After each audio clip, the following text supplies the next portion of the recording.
Excellent. I see that we're recording. Hello, everybody, and thank you. Hello, everyone, and welcome. We're so glad you could join us today. My name is Shyla Davison, and I'm the Education and Outreach Coordinator for iDigBio. Before we begin, I would just like to take a few minutes to talk about iDigBio and the work we still have going on. As many of you know, iDigBio will officially conclude in 2026. For the past 15 years, iDigBio has had an incredible impact, supporting research, collaboration, and innovation on a national scale. This isn't a moment of sadness, but one of transition, and we're proud to pass the torch to the broader community, confident that the mission of advancing biodiversity, digitization, and discovery will continue in capable hands. So before we begin, let me just give a quick overview of who we are and what our mission has been, and the exciting work still happening. iDigBio began 15 years ago with the support of the National Science Foundation and the vision of its founding leaders. Over that time, we've made tremendous strides together as a community.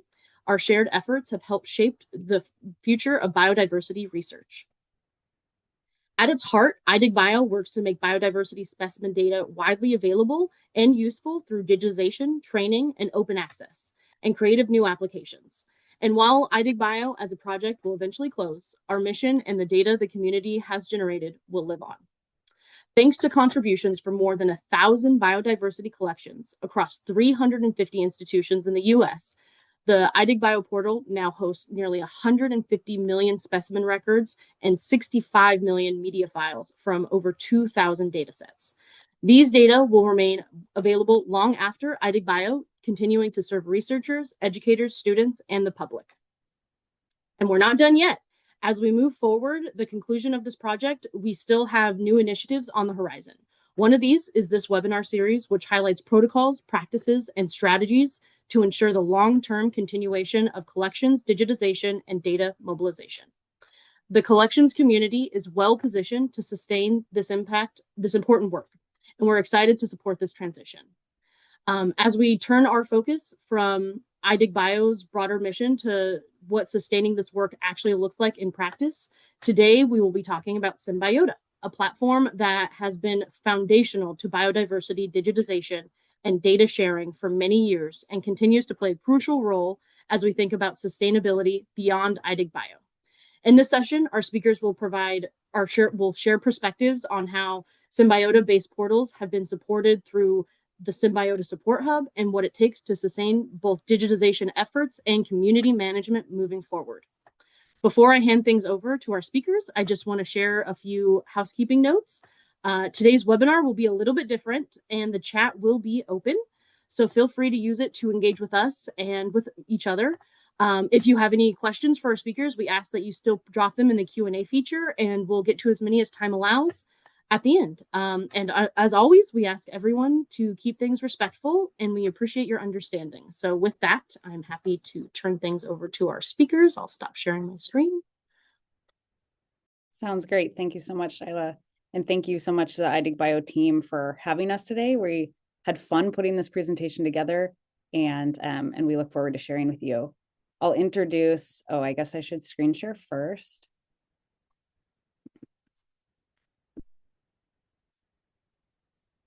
I'll introduce the people who are joining us today from the Symbiota Support Hub. So myself, Jenn Yost, I'm a professor at Cal Poly in San Luis Obispo, and I help organize all the community aspects of the Symbiota Support Hub. And I'm joined by Katie Pearson, who is our project and data manager, and Ed Gilbert, who is the lead software architect for Symbiota, and also Lindsay Walker, who is our community manager. And with that, I'll hand it over to Ed to tell us a little bit about what we're here talking about today. Hello, and it's great to see such a good turnout with the Symbiota community. A lot of you I've been interacting with for over 2 decades, so it's really exciting. All right, so I'm going to just give a quick overview of what Symbiota is. I think a lot of you guys probably know, but we'll just touch on that in case, just make sure we're all on the same page. So next slide. So Symbiota is an open source software available through GitHub um, for creating virtual floors, virtual faunas that are browser-based, so they work in the web. Symbiota data portals are generally identified by the specimen data that's loaded in there. So specimen data is usually the core data. Next. Symbiota is also unique in that once you download the software, a research project can establish a portal that represents a certain research theme, a certain community. And they're usually limited taxonomically and geographically to represent that group of researchers. And then the hubs, it's a community. Each data portal is a mid-level data aggregator, and it's controlled usually by a community of researchers, curators, taxonomists, and domain experts. Next. It also functions as a content management system. So any data that is in a portal can be managed directly through the browser, the management interfaces. So as long as you have password and permissions, a user account to go into a portal and manage data, you could change it directly through the browser. Next. Now here's a few slides just showing you some of the tools of what you could do. As I said, the core data is usually the specimen data. So you could do specimen searches and list the data by individual records along with the specimen images, or represent the data as a checklist. Next. Next slide. Oh, and you could also render data on maps, or you could render data, do searches based on the specimen images and the field images. Next. There's another set of tools in there that allows you to create species checklists or do inventories and then link that to specimen data. Next. And then I mentioned that it's a content management system. Any data in there you could manage directly through the browser. Here's an example of the data entry form for an occurrence record, a specimen record. And you could do data entry from an image of that specimen label. Next. Now, I just want to say a couple words on how Symbiota came to be. And that dates back to around 2000 from an application that was actually a precursor of Symbiota called SciNet. And it was a mid-level data aggregator that focused on aggregating specimen data from a number of different institutions, universities within Arizona. And it focused in on plants. So it was plant-centric and Arizona-centric.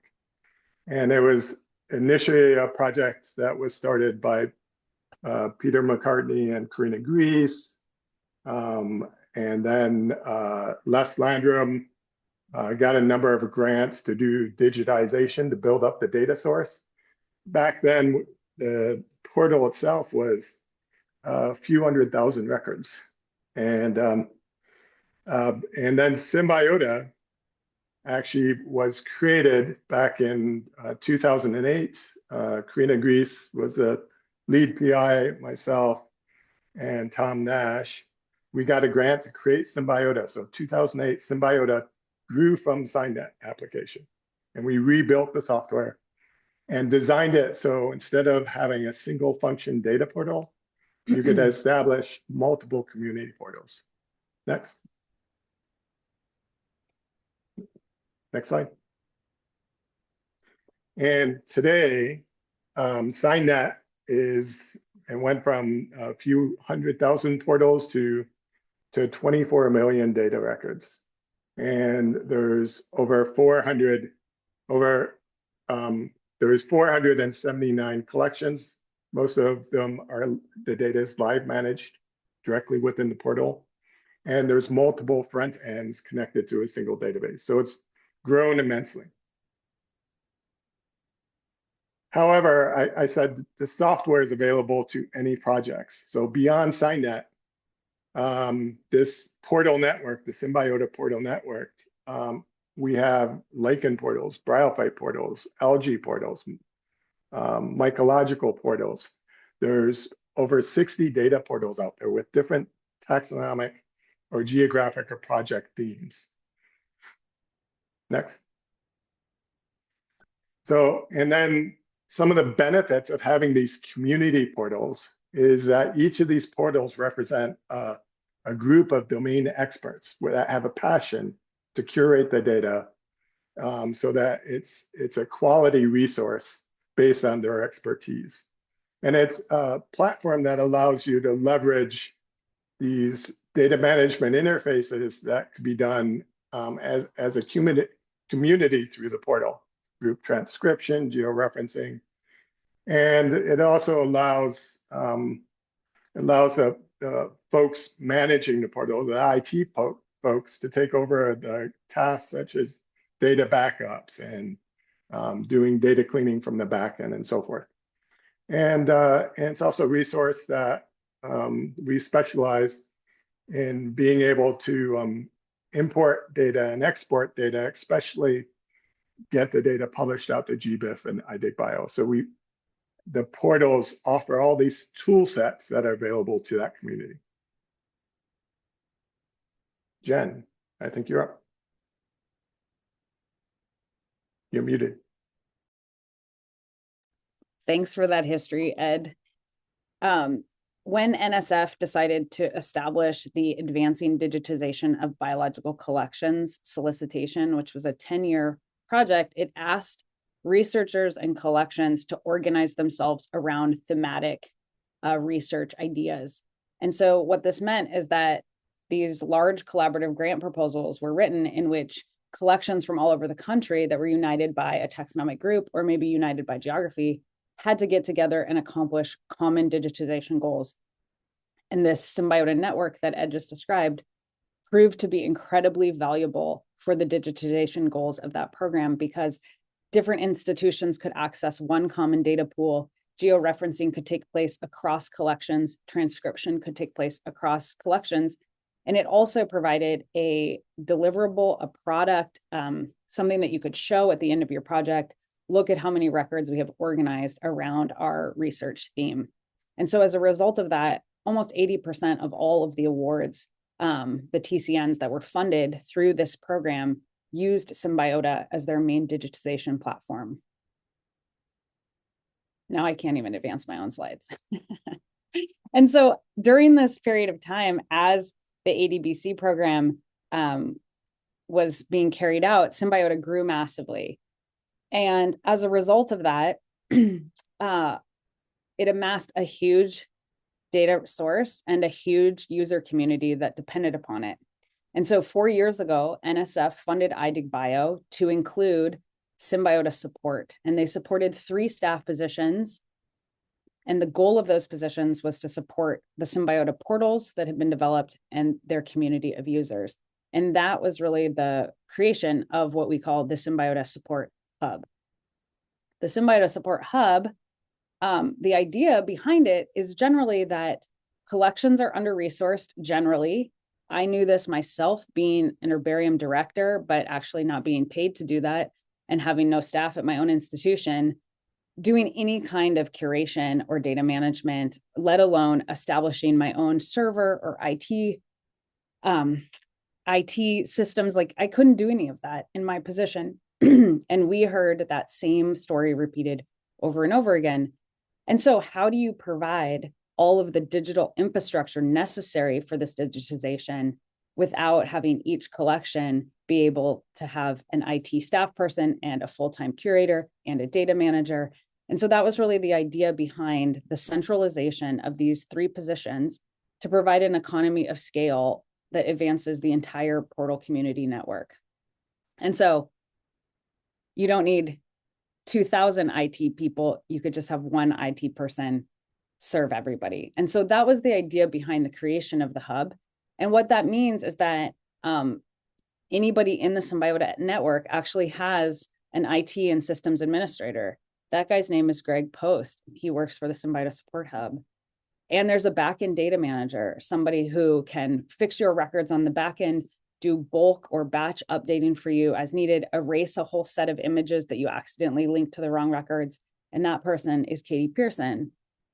And you also have a community coordinator or a help desk person, somebody to actually answer the phone when you don't know how to do something in your portal, or you want to do something that you've never tried before. And that person is Lindsay Walker. And then, of course, because this whole system is based on software, you have to have some type of software development and maintenance. And that person has been, it's a little bit of Ed Gilbert. I mean, he's a lot the software development, but on that project, we only got a little bit of Ed's time. And so the Symbiota Support Hub, when it was initially funded, it was at ASU because the PI, Nico Franz, was based at ASU. Nico has since moved to Kansas, the University of Kansas, and the Biodiversity Institute there. And the hub also moved. And so now our new home, it looks way cooler. It's like a castle. And even though our whole team works remote, this is technically the institutional home of the Symbiota Support Hub at this time.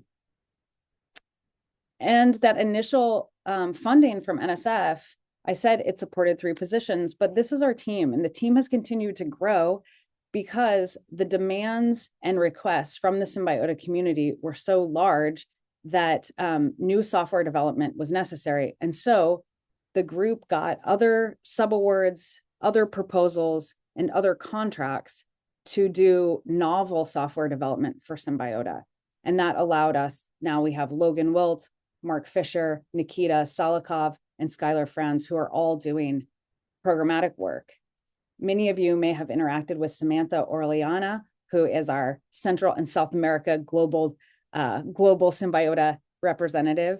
And she's currently working as a postdoc at Kansas University, but has been instrumental in getting Guatemala's portal up and running. And so what is the Symbiota Support Hub? These people, what do they do for the community of Symbiota users? Well, they provide help desk support to curators, collection staff, volunteers, and anyone else.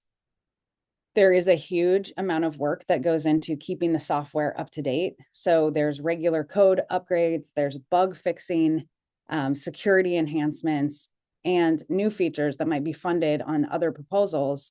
They can have a downstream effect by being incorporated in every other portal that didn't necessarily fund that feature. And then portal maintenance. So routine data and portal backups. There's server settings to maintain and cybersecurity monitoring and administration that must take place. They also provide help and training. So many of the user guides or the manuals or the how-to or what does this word mean, that's all present on the Symbiota Docs website.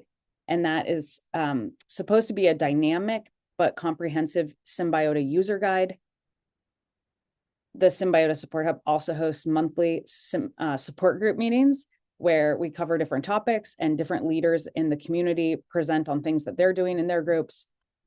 And then we also provide one-on-one training where you can actually talk to somebody like Lindsay or Katie, and they'll tell you how to do things in your portal. The other thing that various groups have played a role in over the whole term of the ADBC project is media hosting. And so we do provide media hosting services at affordable rates and usually at no cost to small collections. So that's something that we're sort of just developing and coming to terms with, but many collections just had nowhere to put the media that was being produced in these projects. And so many of you in this meeting might remember that your images were in one place at the start of your grant, then they may be migrated to iDigBio for a period of time. They might have been in Cyverse for a time. And so we have these a huge amount of digital assets that sort of get moved around as servers are available. And then the other thing that the hub does is new collections onboarding. So there were many collections that never received any funding through the ADBC program. And the hub is there to support them, get them started in the pipeline, get them into a portal so they can immediately start digitizing their collection. And I'll hand it over to Lindsay. Thank you, Jen. All right, I'll take us through the next segment of this journey, and I'll be talking a little bit more about what is the Symbiota network, but also more specifically, what does the network and the Symbiota Support Hub accomplish together? Next slide. So in the context of iDigBio, because iDigBio is US-based, we wanted to show this map of the distribution of US-based collections in Symbiota portals. I will note that there are Symbiota portals and users all over the world, but for the purpose of this webinar, we're kind of US focused. And so Symbiota, as Ed mentioned, was originally developed for herbaria, so a lot of plant collections use it, but additionally fungi, invertebrate and vertebrate collections use it, and most recently we're starting to branch out toward fossil collections as well. But as you can see, it's widely used all over the country. And so the Symbiota network is supported in part by the Symbiota Support Hub, and in part because since Symbiota is open source, there are other portals out there in the world that we don't manage, but of the ones that we manage, we have some statistics to share with you. And I'll go over some of these in more detail in the following slides, but just as a broad brush, we presently manage 51 Symbiota portals. So this means we host them, we maintain them, we technically and socially facilitate those portals. We presently have about 89.5 million occurrences in those portals that are associated with 43 million images or media records. There are just shy of 2,000 total collections that use Symbiota as either their database of record or to share a copy of their data. And in 2025 alone, we've tracked nearly 12 million user edits. And so these would be edits made by individuals who have like a logged in registered account and they're going in the portals, they're a data editor, a data administrator, and they're making changes to their data directly in Symbiota. Next slide. And so here's just a look at the growth of the Symbiota network since the beginning of this phase of iDigBio when Symbiota joined. And so probably the most important thing to look at here are the changes from 2021. So we started in about September 2021 through present. I'll point out in particular at the far left, the number of live collections, that is collections that use Symbiota as their primary database of record. That number has steadily increased. So we started with about 740 collections about 4 years ago. That number hasn't quite doubled, but I think we might get there. And so as of a few weeks ago, we have about 1,200 or 1,250 live managed collections in Symbiota, and I'm pretty sure that number's over because we add new collections every week, if not every day. So that's a steadily increasing number, and that's pretty awesome. Snapshots and total collections fluctuate a bit because we do onboard and offboard portals at times. Sometimes portals change hands. And similar to live collections, the numbers that are publishing to GBIF and the iDigBio portal have just steadily increased over time. Next slide.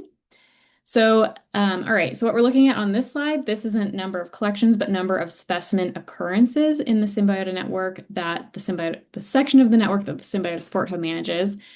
So we've added since about, and I say we, but really you all, because you're the ones doing the work and doing the digitization, about 11 to 12 million live occurrences. So these are specimen occurrences managed in your Symbiota portal. That portal is the primary database for those records. Since 2021, snapshots have fluctuated just because those aren't necessarily collections that are using Symbiota as their primary database of record. And again, number of occurrences going to GBIF and iDigBio fluctuating a bit, but in general, upward trends, which is really great because you all are doing a lot of hard work to mobilize that data and get it out there using Symbiota. Jenn mentioned that a big part of what we do is image and media hosting.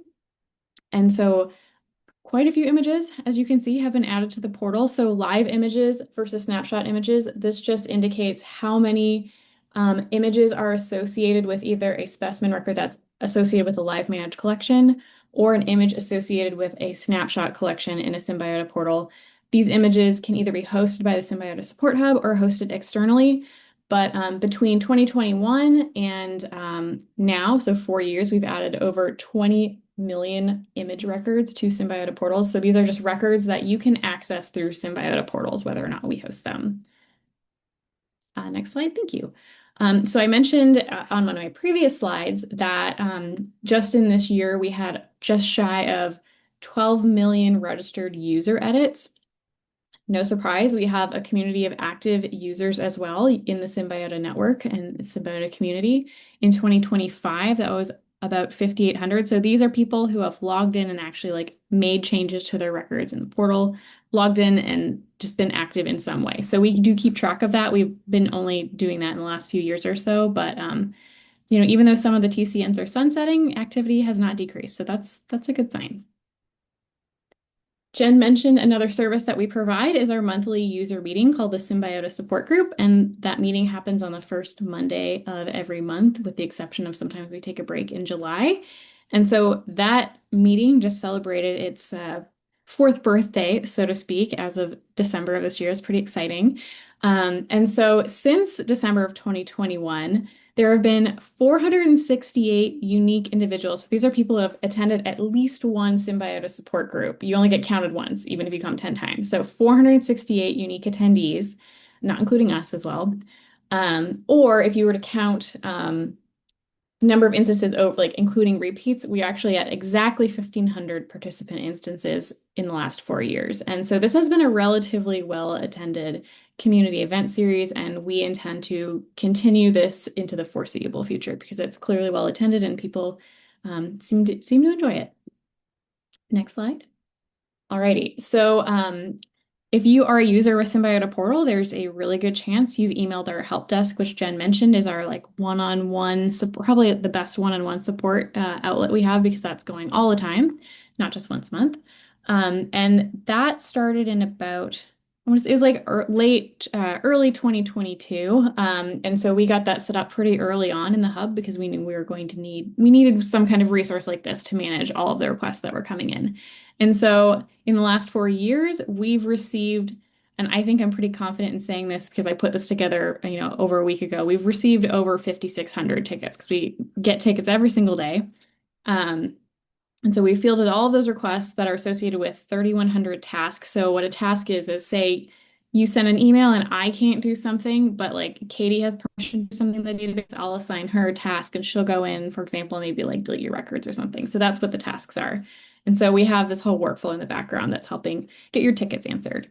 And I will also point out that these numbers are absolutely low-end estimates because there's definitely stuff that we answer and respond to outside of the help desk too. For example, if you've been part of one of our portal advancement campaigns, a lot of those emails that we send, sometimes there are hundreds of emails in a given campaign. Those don't always go through the help desk. So long story short here, the help desk is very active and has shown no sign of slowing down. Next slide. Oh, thank you. And so if you email our help desk, we do keep track of, for every ticket, what Symbiota portal that ticket is associated with. And so if you're just kind of curious, like, how does my portal compare? This fluctuates year to year, but what we're looking at right now are just the data for 2025. Congratulations to CCH2, the California Consortium of Herbaria. Your portal wins for 2025. You all have submitted lots of tickets, and we don't see this as a bad thing. It just means that your community is super active and getting a lot done in terms of digitization. As you can tell, I'm just looking sideways here. A lot of the portals that are in the quote unquote 50 ticket club, those are just portals that are super active and they might have an active TCN, for example, and they're just powering through and getting all of their data online. So here's just another breakdown of what the tickets look like from the help desk. And here's effectively the same data, just broken down or just like visualized a little bit differently. So most of our tickets are right now, and this is again 2025 data only. It does change from year to year a touch.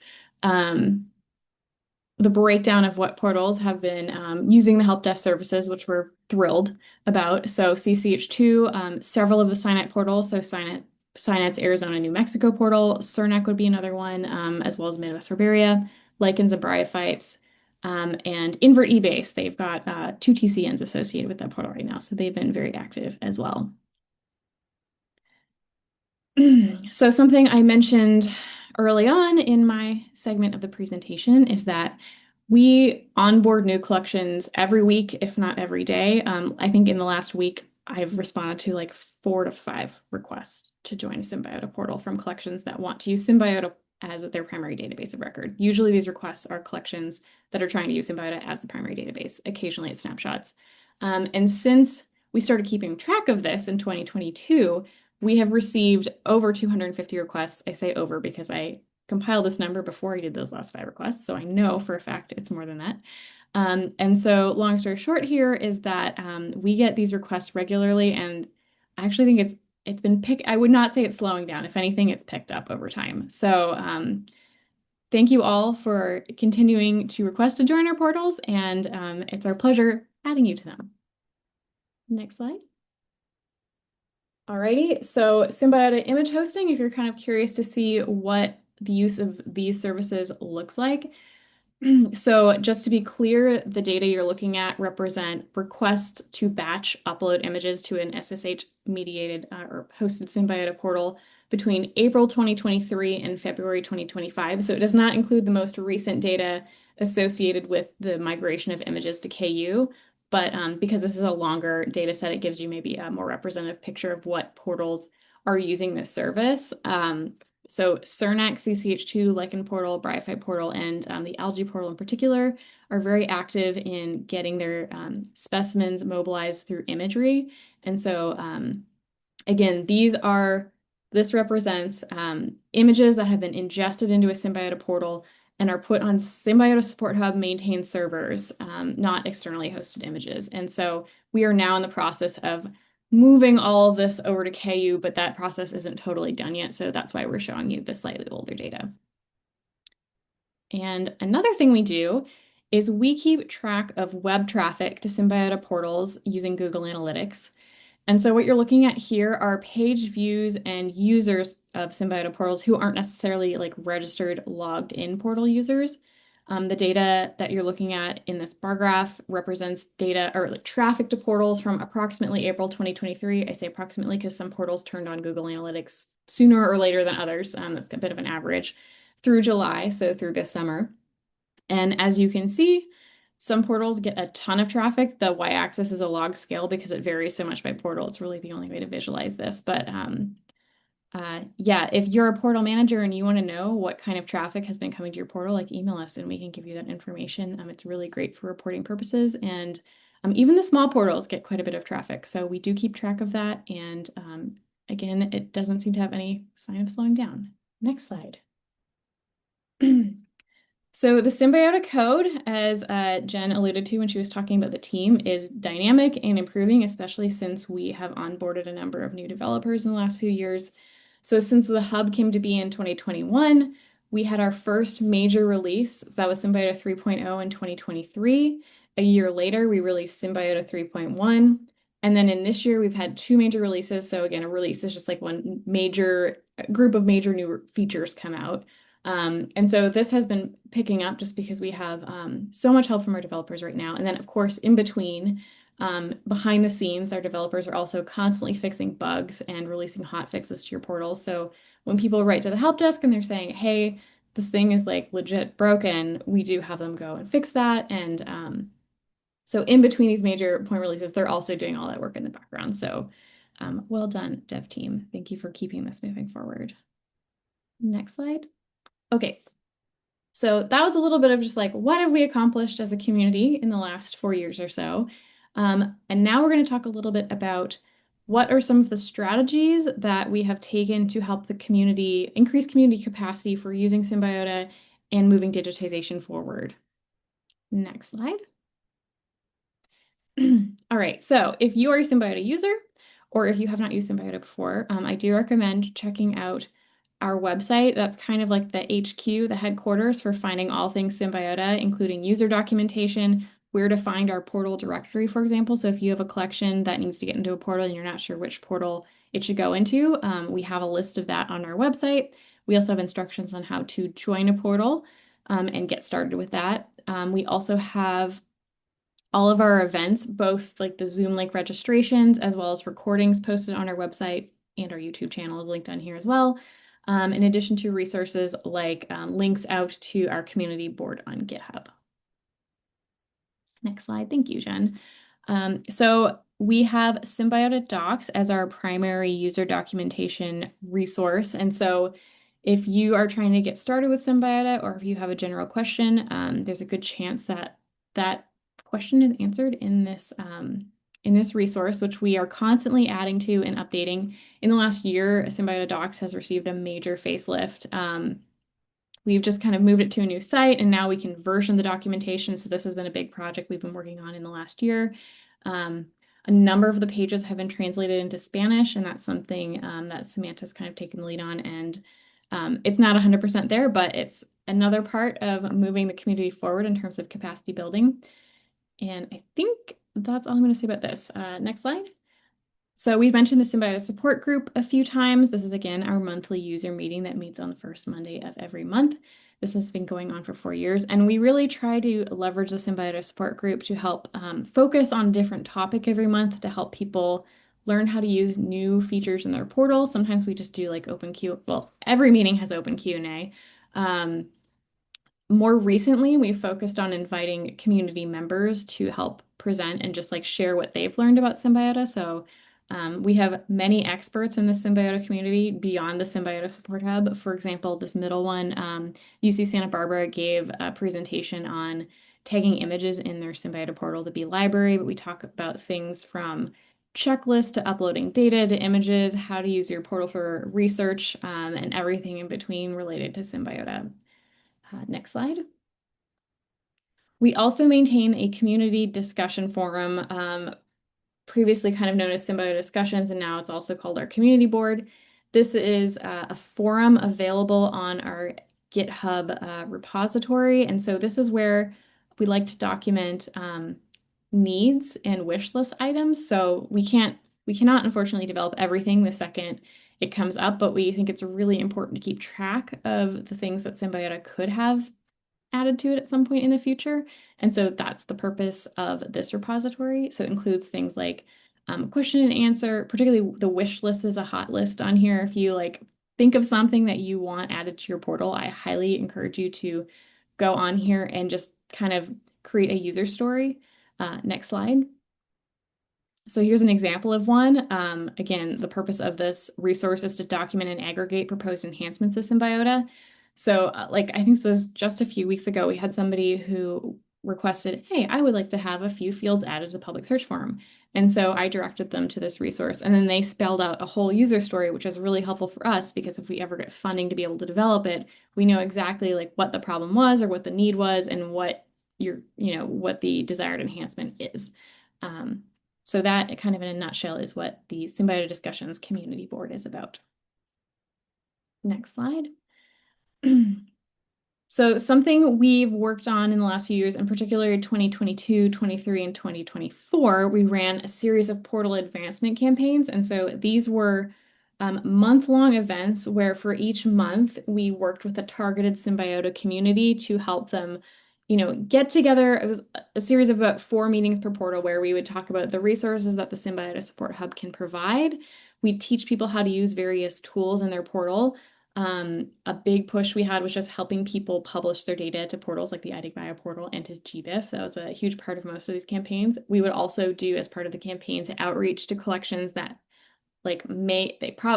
institutions that probably have a collection of relevance to the portal, but they don't seem to be publishing their data. So we've onboarded quite a few new collections as part of this initiative. And we're doing another one in the spring for the Consortium of Northeastern Herbaria. But this has been quite a successful series. And a big and large thanks to iDigBio, helping us make this happen. Next slide. And so just another note about the community or the portal advancement campaigns. They were a great opportunity to get each community together. So every portal has a portal community. And with these series of 4 meetings, the members of each community get to know each other. They get to know us and kind of know that that community is there, so you can like lean on each other when you have questions about digitization. It's just another way to raise everyone up in terms of community capacity, in terms of like moving digitization forward and learning new skills. Next slide. Something that we are going to be doing this year, well, I guess reverse a little bit. So we do engage a lot with portal leadership. So many Symbiota portals, not all of them, but many of them have a portal manager that's like separate from the Symbiota Support Hub, so portal leadership. And so during the portal advancement campaigns, if there is a portal manager, we'll work very closely with them, or if there's a steering committee to develop what's going to happen in the portal campaign. We also engage with portal managers through the help desk. Oftentimes, we'll get tickets for a specific portal, and if that portal, if it's appropriate and seems relevant, and the portal manager has capacity, we'll often like include them on those communications so they can stay in loop on like what's going on with their users in their portal. And then jumping forward a little bit it should be May 2026. I wrote that wrong. In May of this upcoming year, we're going to be hosting a portal manager workshop in San Luis Obispo for approximately 20 portal managers, and the theme of that workshop will be sustainability planning, just like this webinar series. Next slide.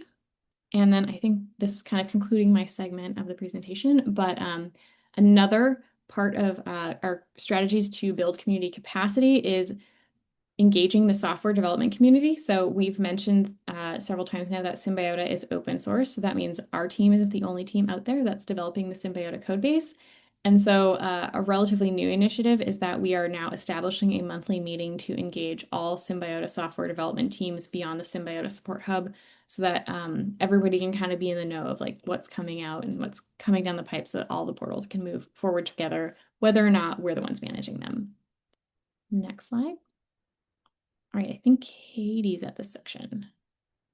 It's actually going to be me. So I'm going to provide an example for the group of how Symbiota has enabled digitization to continue and be sustained through our example of the work that we did in California. So in 2018, California received an ADBC award to establish a TCN. It was all around the idea of flowering time. And our goal was to image 1 million specimens and score phenology on them. And so our original TCN proposal had 22 herbaria partners. And then with the addition of an add-on little grant, we picked up 6 more collections. And so we had 28 funded institutions. And the theme of what I'm going to talk about in this section is really that once the ADBC program laid this foundation for our collections community, in which they give us money to buy equipment, they give us funds to pay people to jumpstart digitization, and they give us funds to establish a portal. With those things in place, we can really continue as a community to digitize our records long into the future. So what you're seeing here on this graph are the new collections that came into our newly established portal. And so obviously first year of the TCN, all of our collections are getting set up and migrated into this portal. And then that dwindled over time, because really it was that first year, the first 2 years that were a big deal. But this is the number of collections that were added to our portal after our funding ended. And this corresponds with the start of the formation of the Symbiota Support Hub. And so since our funds ended, it's in many respects, it's like our digitization activities didn't stop. There are certain things that stopped, like I don't have a bunch of students in the collection imaging every day anymore. So the funds to pay people to be in the collection aren't there. But all of the infrastructure I need to continue chipping away at digitization is really there. And having the Symbiota Support Hub to lean on has been instrumental for these 30 collections that joined this portal after we were all out of money. And so then by 2025, where we're at as a community is that now in our portal, we have 99 collections represented. And so, only 28 of them were funded and 99 collections have been served. And that includes 61 live managed collections and 38 snapshots. We have almost half of our portal is publishing out to GBIF. And we surpassed all of the records that we thought as a community we would gain. So we have 5.3 million occurrences now. We have 3 million images. Half of them are georeferenced, and that represents about 52,000 type specimens. And during this process and continuing on to this day, we have cultivated this group of people who do edits in our portal. So we have 1,400 registered portal editors and administrators who are continuing to do their science, do their research, and use the portal as their sounding board for flagging records that have errors or editing new records. And that has just continued to grow even since our TCN ended.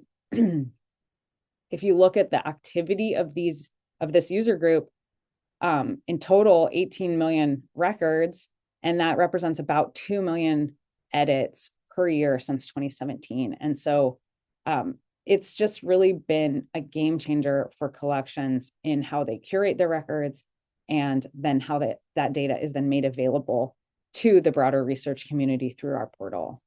And what you're seeing here is a zoom of our 100 Club, which is a group of volunteers who like georeferencing, and we would meet monthly to try to georeference our favorite specimens from our favorite place or from a favorite collector. And then the other significant foundation that was laid through this program was that many collections in California now have light boxes and cameras and the software to do imaging. And we have had a really robust program of sharing equipment with all these collections that want to begin digitizing, or they wanted to come on to the portal after the grant was over. And so we were able to actually loan the imaging station and the camera to smaller collections for them to start digitizing. And they had a portal to go right into, and the whole process was relatively seamless. And I'll hand it over to Katie to talk about some of the other work the TCNs have done. Yeah, thanks, Jen. So CCH2 is unique in some ways, but also not unique because there are a lot of networks who are doing similar awesome work. And these are just a few logos of some very active TCNs that have been using Symbiota portals as part of their digitization projects. Next slide. For example, the Big B TCN just came to an end, and they had some incredible accomplishments, including 36 peer-reviewed journal publications. They had over 530,000 images, and some of those are multiple images of single specimens, which is really cool and different. And so they have the bee library portal, which is hosting over 4 million bee records. And they've also created a giant data set of interaction data. So that's logging interactions between species. And they have this huge data set on Globi exceeding 2.5 million interaction records. Another example is there was the Mid-Atlantic Megalopolis TCN, and after the grant, they rebranded to be the Mid-Atlantic Herbaria Consortium, a little bit more generalized. And they've seen a trajectory very similar to CCH2, where they started with their funded partners and then just continued to grow. So this is a graph of edits per year. And you can see they were super active during the active TCN, the funded years, but that's just continued to go. People are still working on their data, they're still digitizing, and there's some great leadership provided by the portal managers who are pushing this forward, or portal manager in this case, Cindy Schema. And that's really a common thread in most of these portals. So for example, this is CERNEC, the Southeast Regional Network of Expertise in Collections, again, an herbarium-focused TCN, and they were a really long TCN, and they just have like exploded and continue to be working really hard, doing lots of great work in the portal beyond those active TCN years. Next slide. Same thing with the SORO TCN, still going. They've done lots of great work. Another example is the lichen portal and the bryophyte portal, also known as the Consortium of Lichen Herbaria and the Consortium of Bryophyte Herbaria. They have super active, super dedicated collections communities that have actually been on 2 TCN grants, 2 ADBC grants. And for example, we had a portal advancement campaign back with both of these portals back in 2024. And if you go to the next slide, we added a bunch of new collections. Next slide. We did a bunch of data cleaning, did a bunch of adding new data sets to the portals. So they're just accomplishing great things in this community through their old TCN and their current TCN that's wrapping up. So lots of activity there. Next slide. And one thing that has come out of this is we have been able to help the communities laud their own communities, spread the word about their communities through promotional posters at the end of portal advancement campaigns. And that's been really exciting to see the communities spreading the word about their communities. Next slide. One other point we want to make about sustaining digitization using Symbiota is that this isn't happening just in a microcosm of a Symbiota portal. Once you are getting your data digitized and out there, it's really available for broader impacts, for broader connections. And one of those is publishing to GBIF. So the Symbiota Support Hub is a GBIF node, which means that we are able to help you push your data to GBIF. Next slide, please. As a node, we can endorse publishers. That just means if you submit a question to GBIF, say, or a registration with GBIF, then we can say, yep, they're working, they know what they're doing. And then you can actually use a Symbiota portal to push your data directly to GBIF. So this has been a super effective way of mobilizing data in the US and beyond. So there are 20 installations that are Symbiota portals. So it's like this is one infrastructure that can be used to push to GBIF is Symbiota installations. And 218 of the total 456 US publishers use a Symbiota portal to publish their data sets. And there are 450 data sets currently publishing to GBIF from the US using a Symbiota portal. So super actively used mechanism. Next slide. And of the US specimen records, the Symbiota Support Hub helps mobilize about 23% of those records to GBIF, and about a little bit over a third of images come from a Symbiota portal or Symbiota installation. Symbiota is just one of many US nodes, but we also support non-US collections. Next slide.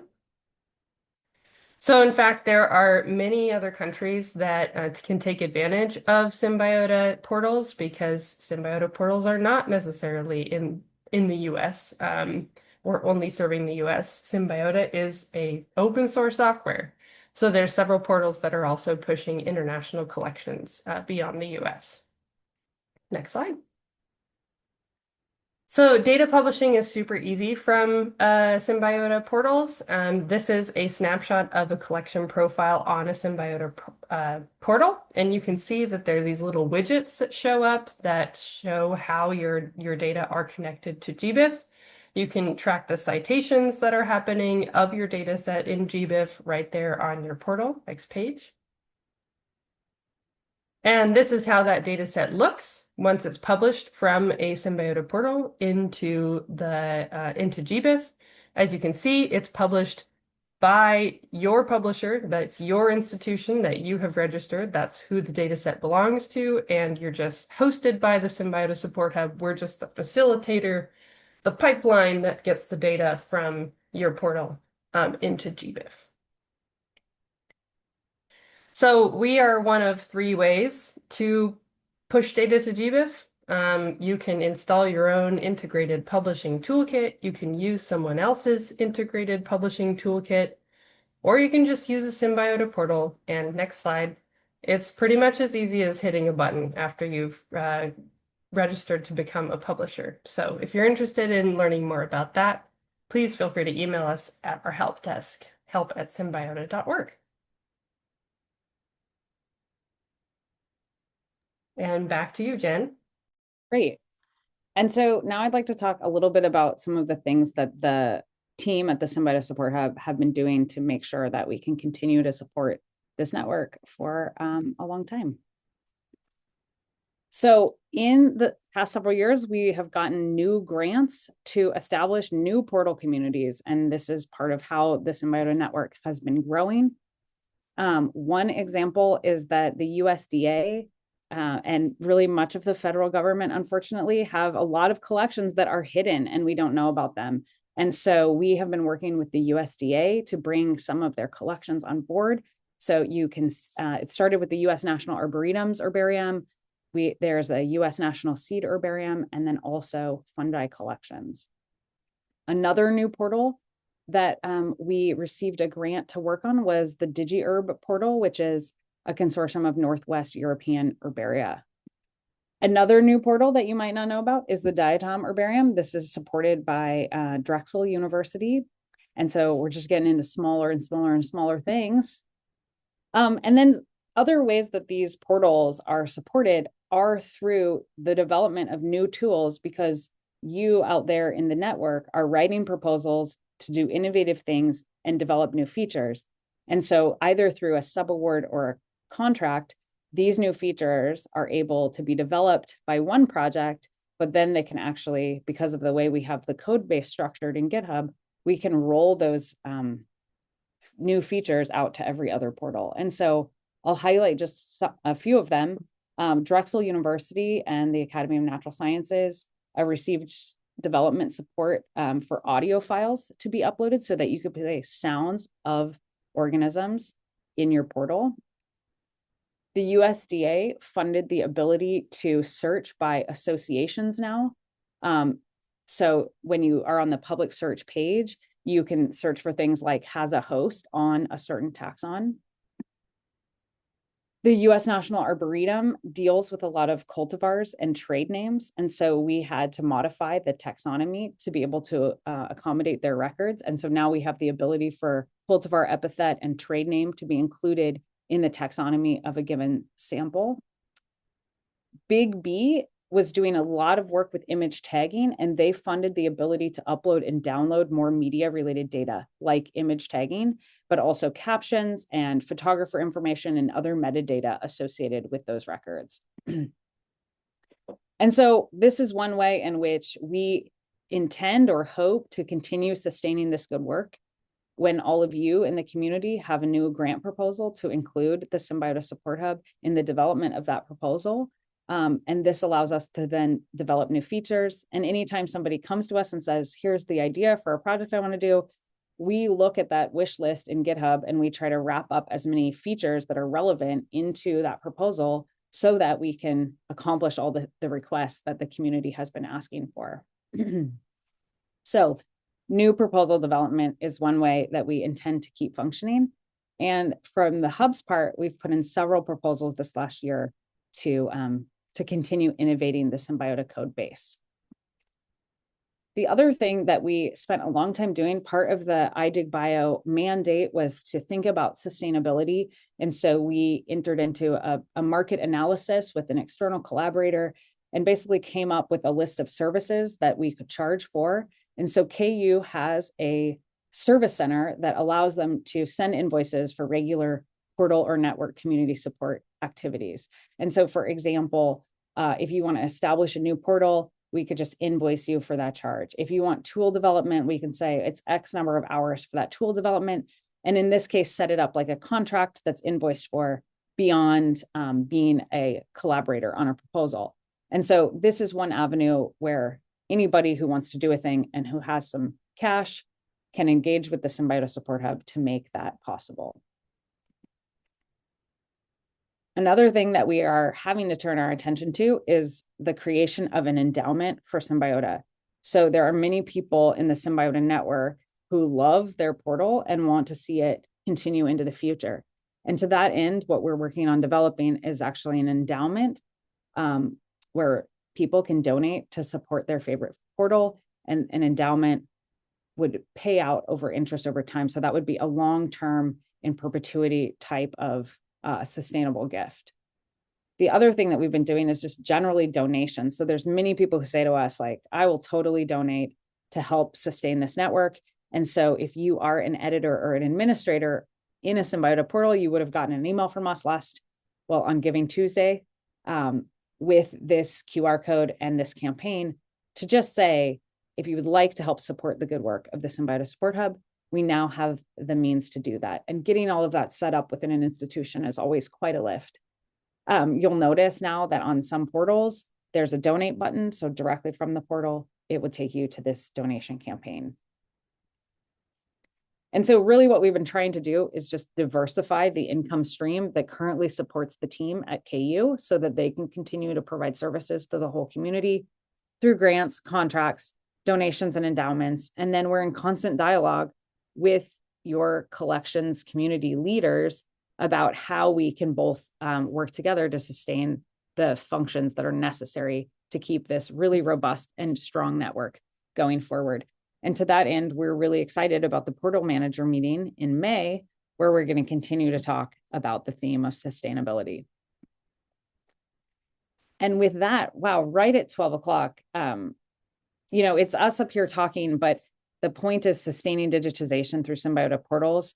And really the on-the-ground work of continuing that digitization is coming from all of the Symbiota users. And so acknowledgements to them for all of their hard work, even after the funding runs out.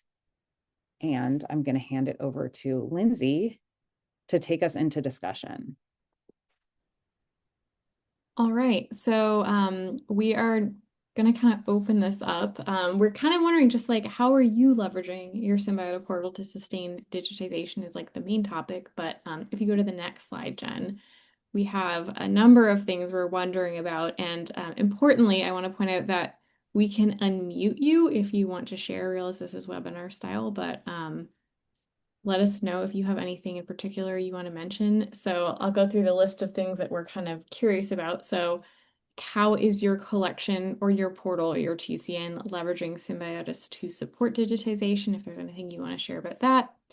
Are there any specific workflow elements that Symbiota has especially facilitated for your collection, etc.? So maybe you're just using it for georeferencing, or you're using it for transcription and incorporating it with other digitization tools. We'd be curious to hear how you found it helpful in that respect. If you maintain any resources to sustain digitization knowledge and capacity similar to Symbiota Docs, or even just if it's like in a Word doc that we could help you share out, that would be good to know about. Let's see, what do you see as the next steps for your community with respect to sustaining digitization? So are there any gaps you see, like are there chunks of specimen like taxonomically that just haven't been touched yet and you're like, that data needs to be mobilized? And then for individuals who are particularly seasoned with digitization, what advice would you give to collections that are just starting to mobilize their specimen data? So if any of these prompts or others that are relevant, this is definitely not an exhaustive list, speak to you, we'd be really curious to hear what you have to say. Frank shared in the chat, the Lichen portal does have really extensive user resources. So if you're planning on digitizing your Lichen collection, I highly recommend checking out that resource. And we can tell that there are many portal community leaders here in the attendees list. And so I think if you click the raise your hand button, we can unmute you and you can speak. I'll also encourage everyone, even if you don't have anything to declare or comment on, if you have any questions, please use the Q&A feature so that we can keep track of them and they don't get lost in the chat. Mike Simpson asks if there are any plans to enable searching for specific organism groups across all Symbiota portals.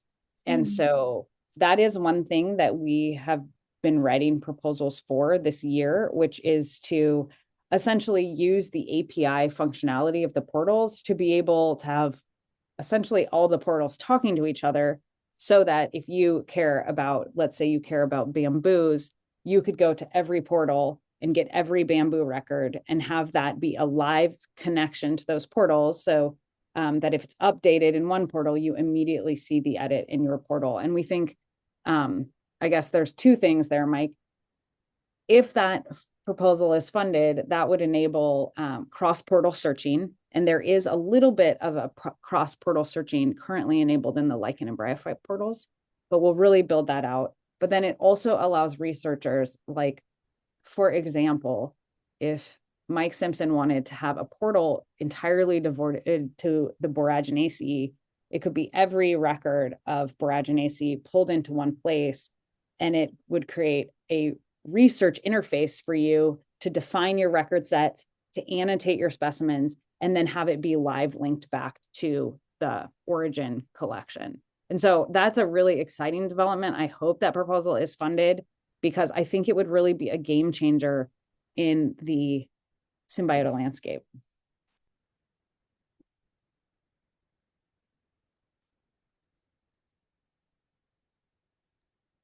Oh, I see Frank has his hand raised. Yeah, so I was a Hi, little Frank. Thank surprised you. when I saw that. Can you hear me? Yeah, we can hear you. And why don't you Okay. introduce yourself and say what portal you're from? Okay, I'm Frank Bungers, and I work at ASU, and I am managing the Lichen consortium, basically. So I was a little surprised when I saw that donate button on the portal popping up, and there's nothing wrong with that. I think we all need the money, right? So I would like maybe you could elaborate a little bit on how these funds are being used when people give you money. Is it going to a specific portal? Is it going into like a big black hole pot? Or how is that? How are these funds going to be managed by you when you receive that money? Yes. Well, Frank, it was actually a little bit of a snafu that button appeared in your portal without you knowing about it. So apologies for that one. We initially started off our idea with the donation campaigns was that we would work with each portal community and do essentially like a fundraiser within the portal community. And then that turned out to be a bit of a can of worms because every portal community and all the collections in a portal community are also under-resourced. And what we don't want to do is take resources away from the collections who, by all means, should be running a fundraiser campaign to support like buying paper or glue in some cases. And so we realized that actually having it run within each portal was not the best idea, or at least we needed to think about it more so that we could provide better and more robust answers. So then we tabled that. So in an attempt to take advantage of Giving Tuesday, we just sent out a general email that was donate to support the Symbiota Support Hub. Because the Symbiota Support Hub is based at KU, the funds go into an account at KU that is managed entirely by Nico Franz and used 100% to support either salaries or hardware server expenses incurred by the portals. And so there's a big form that you can fill out when you donate that says which portals you want it to be associated with and which portal you're associated with. But at this point, any donation just goes into supporting the hub generally. And we're trying to work out the details for how it might be more pointed. That just, there's some institutional constraints associated with that make that a little bit harder. Thanks. I just want to emphasize that the KU Foundation, the funds that go in there and you tag it as going into Symbiota, 100% of those funds go to it. So there's no administrative fees. Administrative fees is paid for and covered by KU.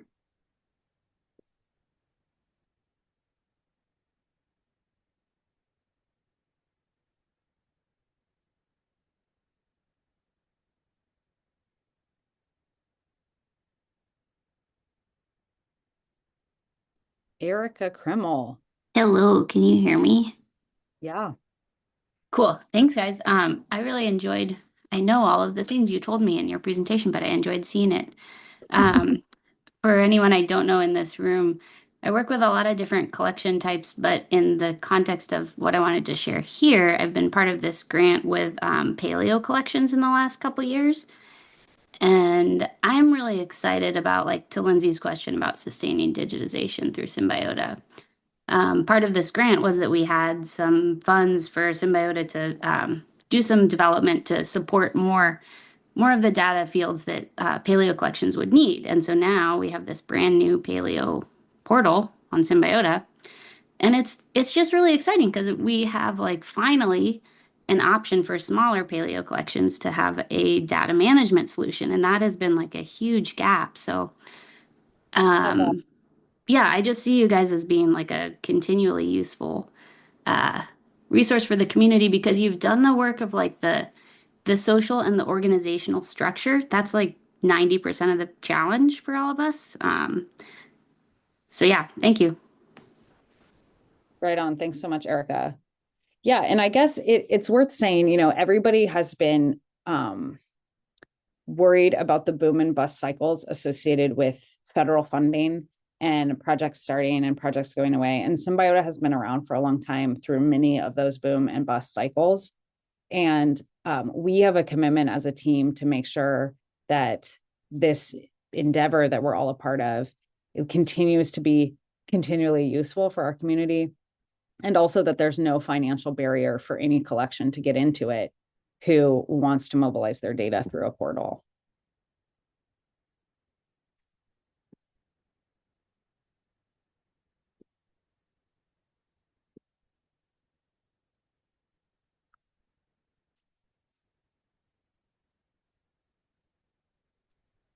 Les. Yes. Go ahead. Yeah, hi.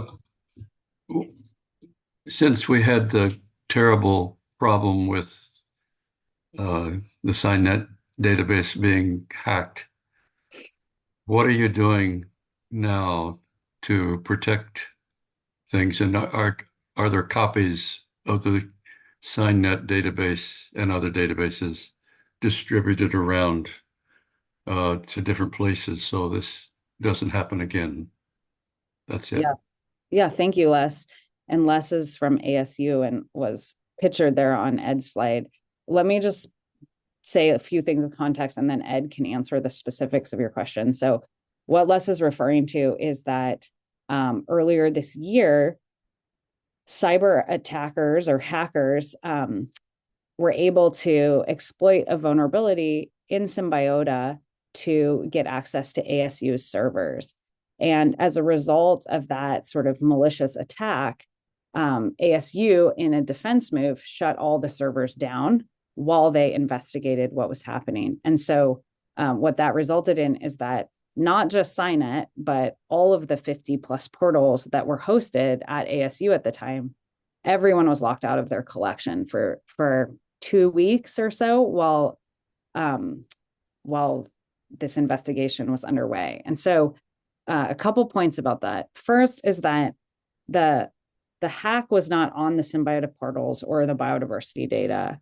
The target of the attack was ASU, and Symbiota was a way to get in. And that is often an issue with open source software that can be studied. And the second point I want to make is that if you're a collections curator and you're into your taxon and you're digitizing and curating your collection, that's where your focus is. You probably have no expertise at all for how to configure a server to prevent cybersecurity attacks. And this is really the reason why I think some degree of centralization of the skill set is so necessary, because if you have one expert who's capable of configuring the surveys and understanding the attacks and the threats, then that person can immediately, and in this case, our team could immediately respond to what happened. And that is outside of the toolkit of most collections managers. And so I think that really speaks to this thing that nobody really wants to pay for, but it's really important for the maintenance of everything that we do, which is that you have to have an IT and systems administrator who is dealing with things like cybersecurity threats to your data. And so I'll let Ed answer the what have we done since to make sure that doesn't happen again. Yeah, so I want to start off just to say that the data was backed up, and our backup systems with the portal code, the data and everything proved to be robust. So no data was lost during that instant.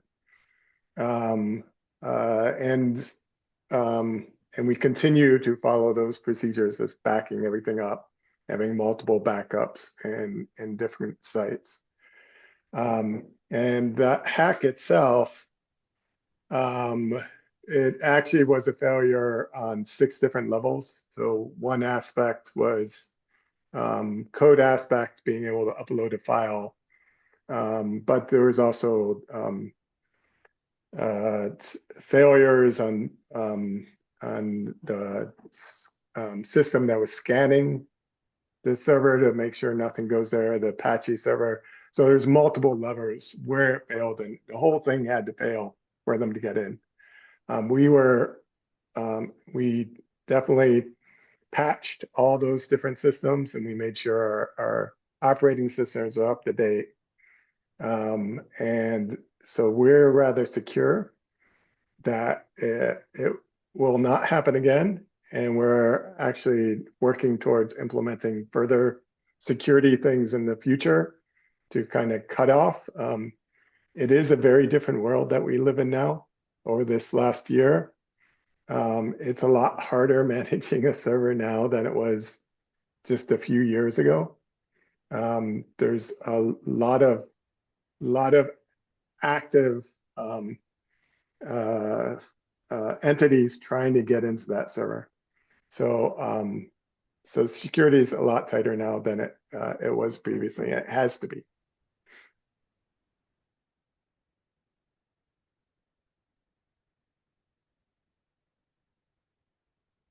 And I just want to make sure to mention that some people are asking questions in the chat, and you can see all of those questions answered in the chat. There's questions about what the API will be searchable on, and then some questions about image hosting. And I'll just follow up on the conversation in the chat that Rudolph is mentioning. If you work with any collection, particularly many of us have collaborators outside of the US who need support. If there's any way we can facilitate that, that's one of our goals as an organization.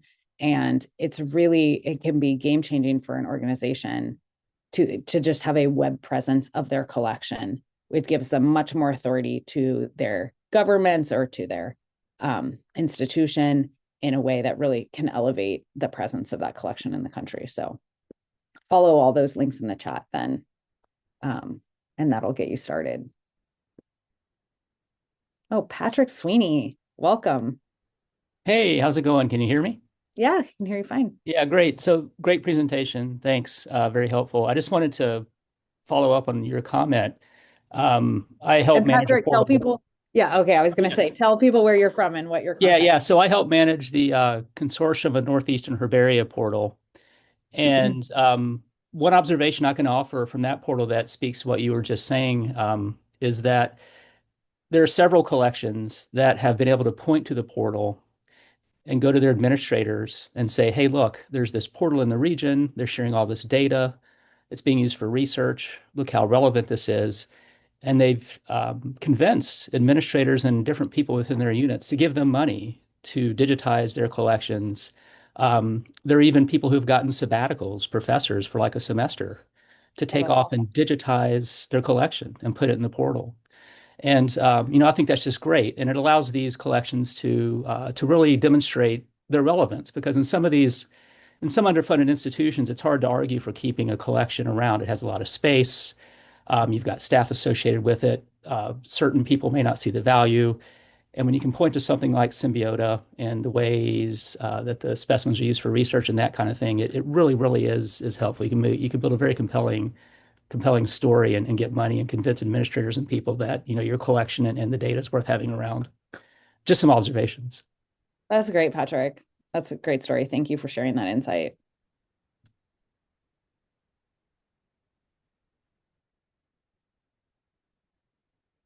Are there any other questions from anybody, or advice or feedback about how you're sustaining digitization, or how Symbiota has helped you sustain digitization?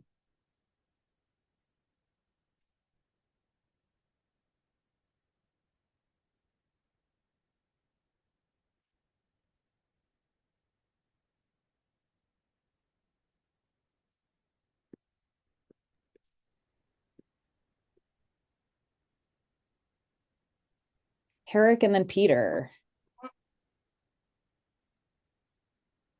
Go ahead, Herrick.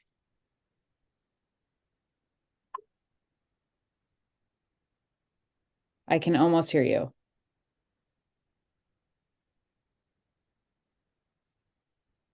Can't hear you if you're talking, Herrick. Try now.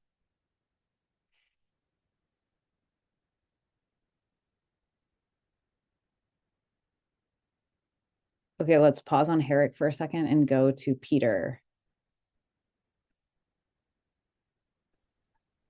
Hopefully you can hear me. I can hear you. Okay.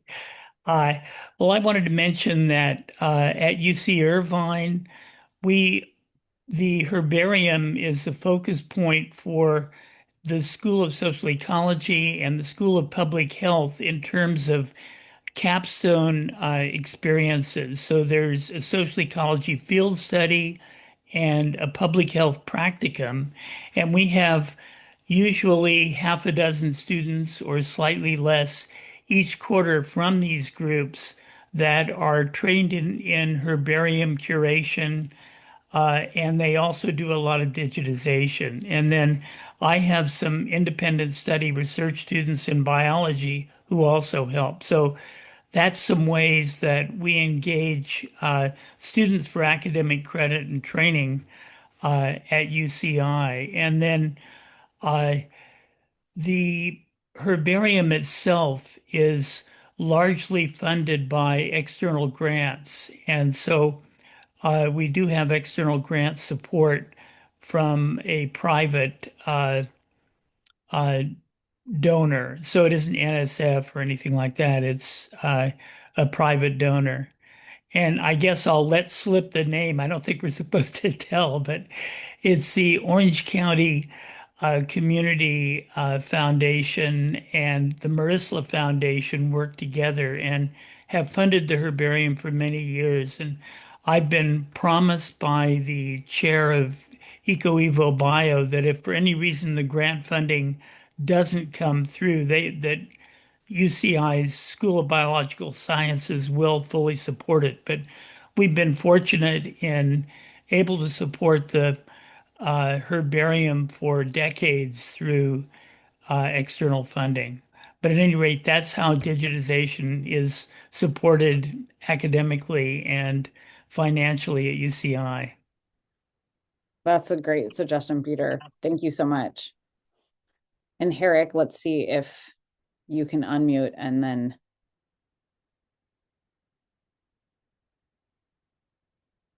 Nope, we're not hearing anything yet. But I think this happened in our last meeting with you. There was some headset issue.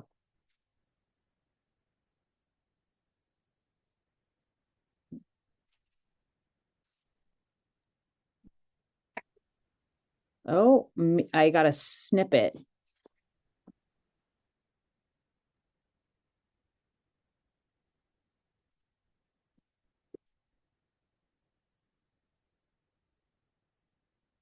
Herrick, I'm sorry, it's not working.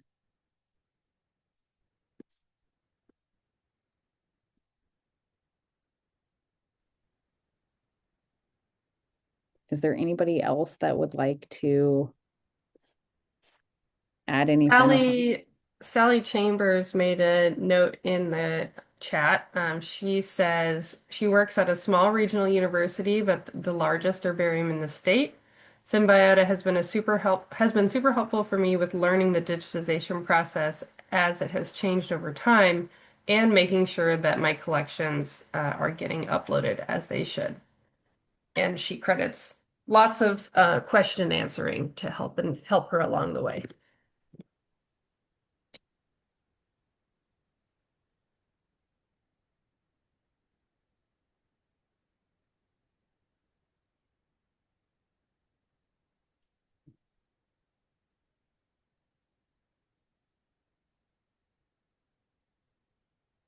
So I just want to say, some people laugh at me because a lot of times I start out my introduction of who I am is, I'm a botanist, but I got into biodiversity informatics.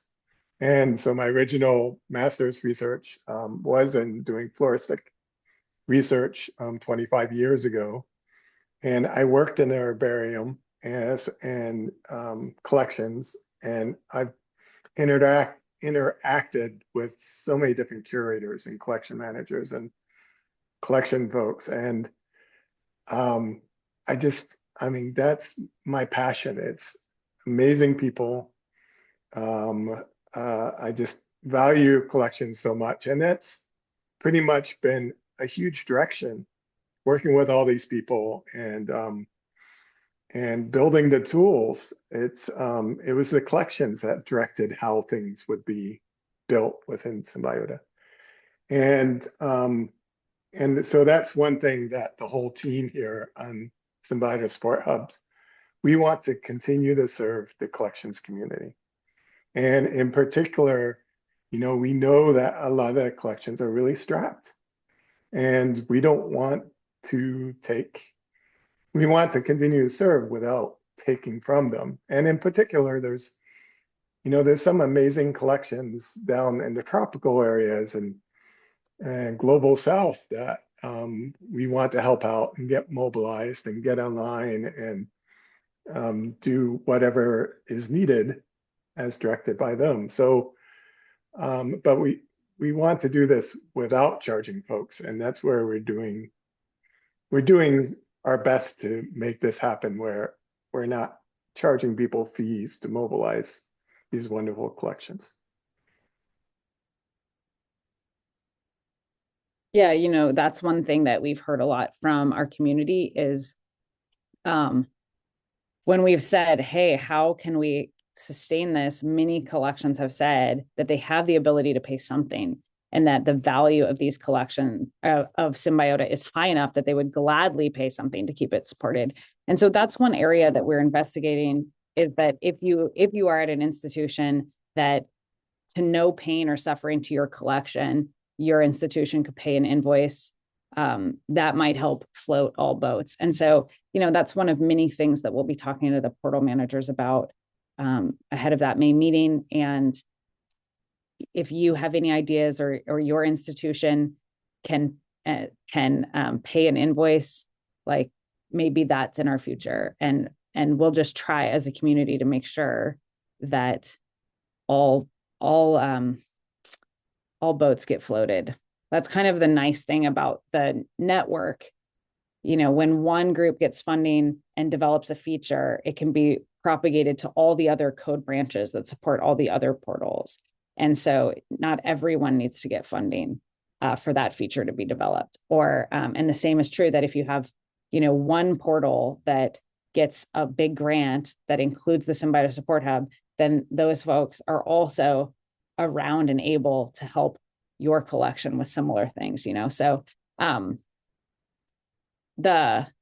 looking at Robert's question here in the Q&A, and the question is about if Symbiota if the code will be maintained. And I'm trying to write you an answer here, but I'll just say it, which is that, nothing in life is certain, but I think that we as a team have built some really robust systems such that we can survive some bust cycles if needed. And but the outlook for the future seems bright right now. So I would add, Bob, that I don't know if folks don't join the Symbiota portal because they're worried about its sustainability. Usually there are steps ahead of that people are worried about, like, oh man, I can't get my data in the right format. I don't think my data's ready. I don't know, like, who's going to own the data when it's in the portal. So usually there's some sort of hesitation on that, in my experience at least. But yeah, I mean, I would be interested in what your friend is hesitant about.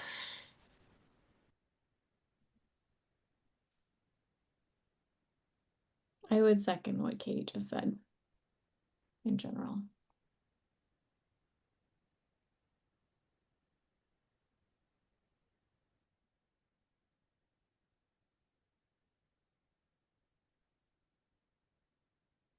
Cindy, so I guess I maybe should have backed up a little bit. Cindy's question makes me realize that I didn't say a thing, that there is actually no cost to join a portal.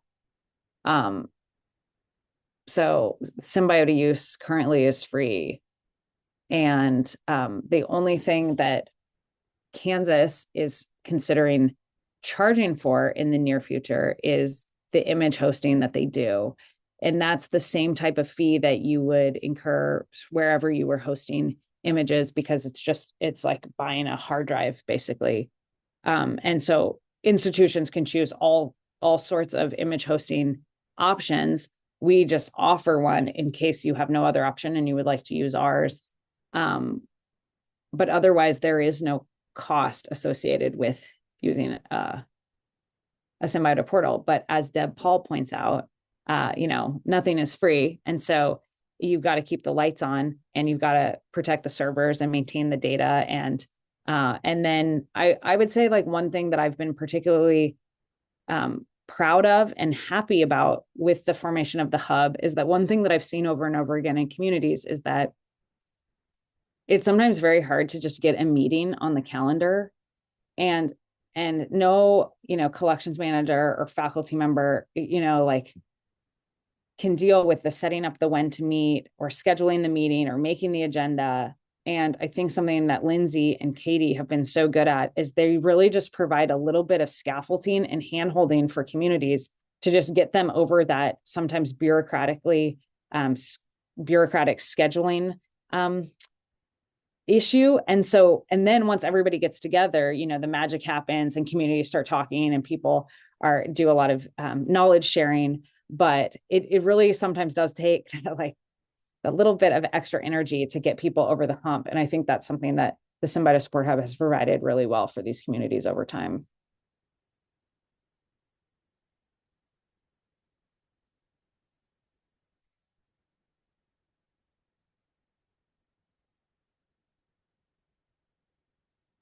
Oh, and Cindy is asking a question about what the KU services page is set up for. So that's if you're establishing a new portal.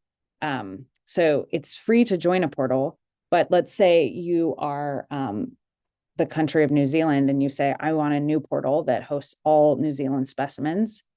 You could do that on your own with your own IT crew, because you can just download the open source code from GitHub, or you could pay us to do that for you, and then we would do that. So right now we are hosting and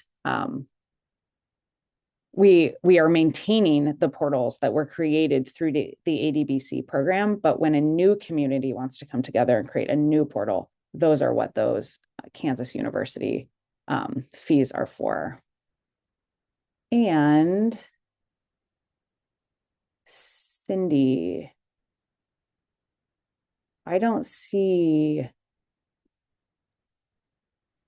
There should be an option under the Q&A where it says open, Jen. Oh, sorry, I was in the. Okay, so Cindy asked, what's the best way to get an invoice if an institution needs one? What's the answer to that? I think we have a form. Yeah, if you have a particular amount of funds that you want to dedicate to your portal, not through a donation, then we just shoot us an email and we can send you a form that you fill out to get an invoice request. You should just put that link in the chat right now and have and have everybody fill out that form. Invoice everybody who wants to. Yeah, and maybe so Frank also asks in the chat, any suggestions on how to convince people in disadvantaged countries to openly share their data and use these resources? In my experience, this has often been challenging. And I saw that Samantha is on the call. If Samantha, if you would like to be unmuted and you want to answer that, you on our team have the most experience in that exact issue.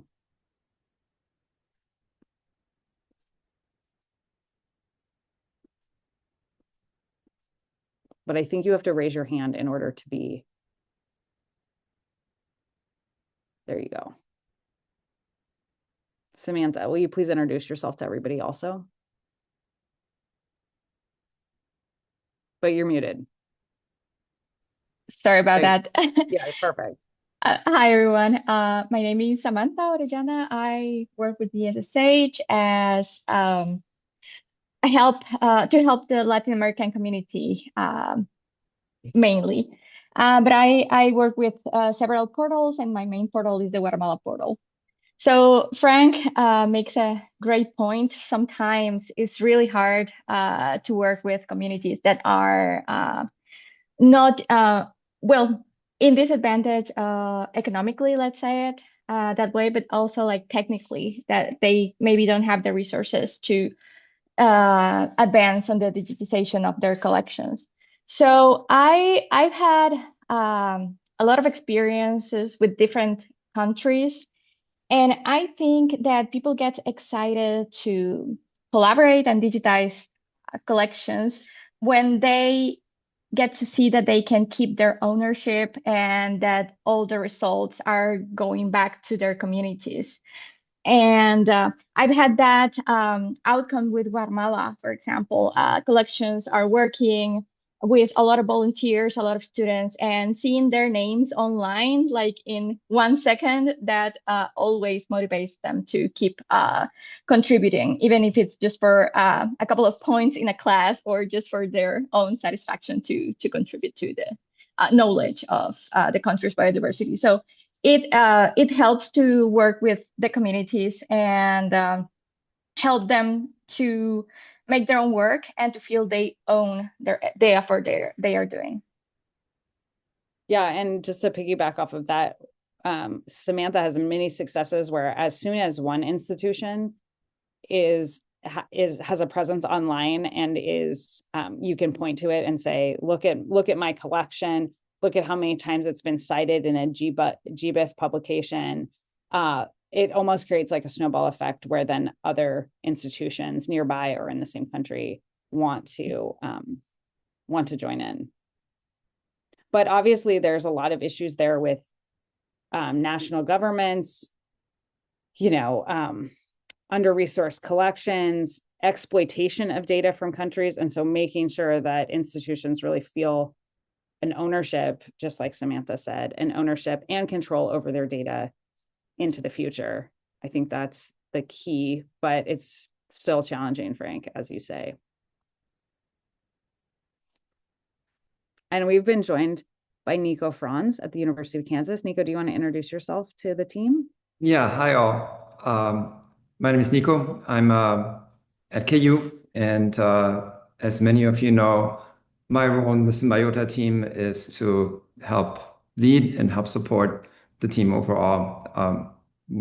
The team may have mentioned that we just came off of a very intense sustainability and future development focused retreat, and so that was very invigorating. And I'm glad that we have this opportunity, but also stay tuned for more in the first, I think, quarter of the next year. We'll have many more significant news to share and to discuss and to co-design. Thanks. Thanks, Nico.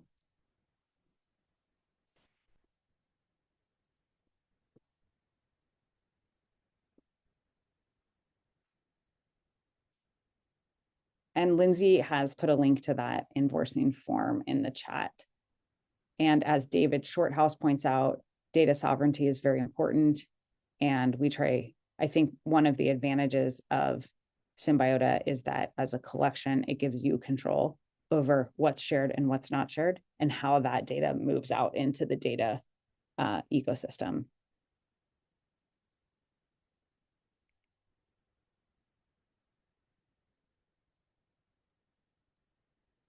Any other comments or questions?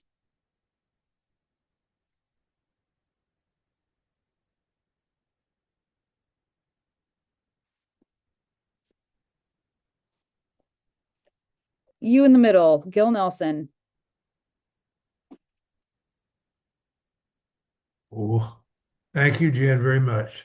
I just want to make sure before anything closes it out here that I just want to say thank you very, very much to the Symbiota Support Hub for the great work that you've done for iDigBio, not since you joined iDigBio, but I remember the day that I met Ed Gilbert in Gainesville, Florida, at our first get together. and I had a really good time. And it was the first time that I'd ever met a developer who wrote about what he loved. And so this was really developed for Ed as a botanist to use and to share with other people to use. And I just think that is very impressive. So it's pretty important, I think, to recognize that after all of these years, Ed, your idea has been so fruitful. I mean, unbelievably fruitful.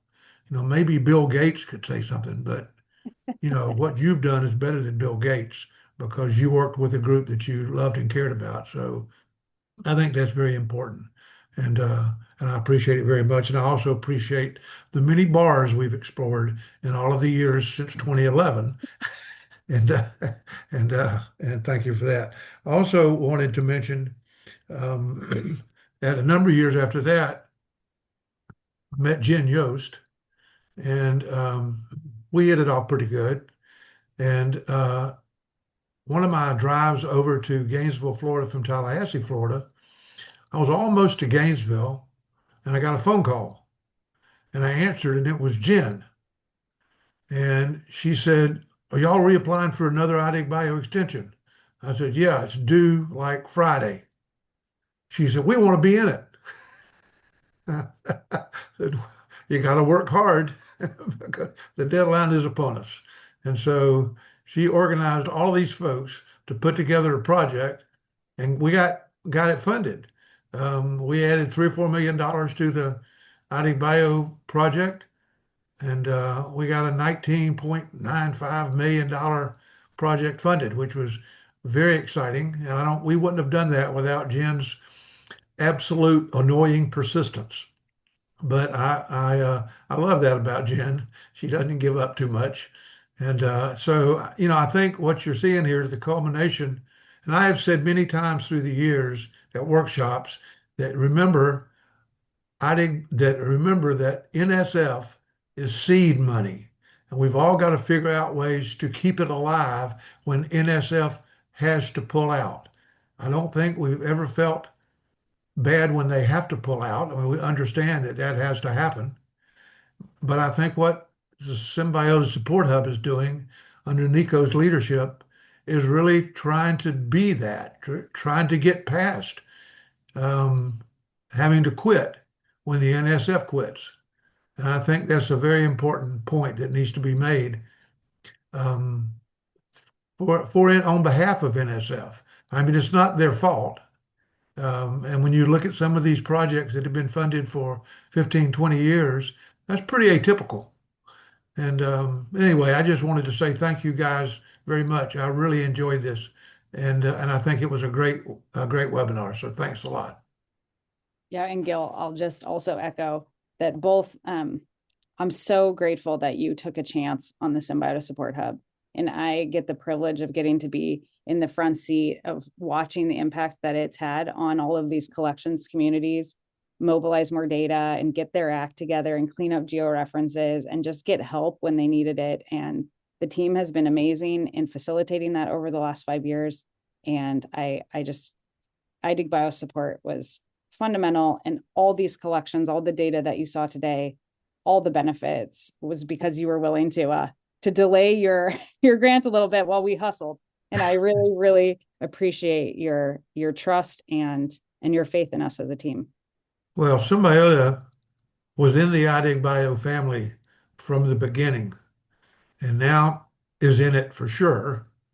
And so, and it would have been a very different experience for iDigBio if we had not had Ed and Symbiota on our side to help us reach out to smaller collections and reach out to other institutions and find ways to bring data into these aggregators. So anyway, we thank you very much. We appreciate it. Thank you, Gil. It's been great to be a part of the iDigBio group and officially for these last 4 years. Prior to SSH, us being able to form this support hub, working with the TCNs, they drove a lot of tool building that made Symbiota useful. It's like listening to their needs. and building on there. But for a long time, I know a lot of it was a little bit of a hack, how it was done. It worked and so forth, but I look back, I'm like, oh my God. But this last 4 years, it really has allowed us to hire actual developers that are trained as developers, work on the documentation and create organization that wasn't really there prior. And I think we're on the cusp of making Symbiota far more useful than it was, because it's a real team effort rather than a prior hack job. So, Yeah, for sure. But we're planning to integrate the framework in the Laravel, which is a PHP platform, and it's going to make it a lot more robust and stronger. So I think we have a very positive future ahead of us. I do too. I really do. I really do. And one of the things that I'm impressed with and have been impressed with, and I love to hear y'all talk about your help desk. I mean, right after I met Ed, I would call Ed and say, Ed, this lady called me. She's got a little tiny collection over somewhere. Can you help her? And the next day, the lady would be online. She said, yeah, I've got a spreadsheet. That's good enough. And and That next person day, was me once. huh? That was me once. I was that lady once with my Yeah, own collection. I know. And I know that Katie and Lindsay have that same can-do attitude. They respond to folks in a flash. And the next thing you know, these folks are actually have their data available for people to look at. And I understand what Samantha was saying, because that really fires them up. They think, my gosh. I had a guy call me from a big institution one time and say, um, I thought I wasn't welcome here. I didn't know. I thought I wasn't big enough to have my data out there. I said, no, no, no, no. Hey, you're always big enough. It doesn't matter how big or how small. So anyway, I have appreciated that through the years.